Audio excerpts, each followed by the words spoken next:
na mbere ati na Arutwo kuma thukuru wa sekondari wa vyambani mavueni gukuni kaunti ya Kilifi ni mariketie kugunika na kiria tugitakana ni kugunika kumanagia na fithi niria ni makiria ma shiringi mirioni kenda niria ni tone mutungatiri wa kanitha wa New Life International norio wikaine ta Pastor Odero maya mokete riria Arutwo 155 matanyitwo ni kugunika na besha ici riria na walimu mathite na mbere na gutugiria undu uyu kumanagia na garama nene ya muturire aciari makionekana kuhumuka ni kigina giki na kiria mamukirite.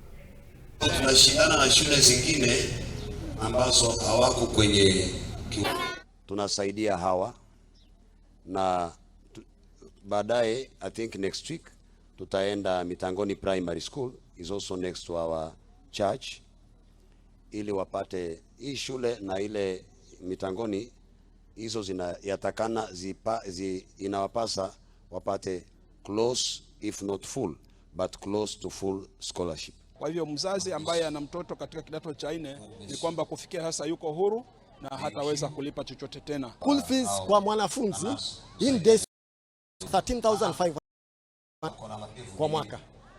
Na kuna wale wengine ambao wanatoka mbali sana.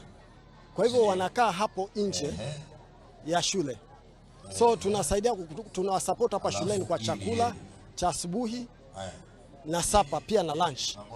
So pesa yao kidogo itaongezeka. Challenge ya hapa shuleni ni sana ni karo. Unakuta mwalimu anaingia darasani anakuta zaidi ya nusu ya wanafunzi hawako shule. Kwa sababu gani? Kwa sababu ya karo. Na wazazi wetu ni wale wazazi ambao hawana kitu. Ni kutegemea ukulima na ukulima ndio huo. Ni mwaka huu tu tumebahatika na mvua, lakini miaka yote hakuna mvua.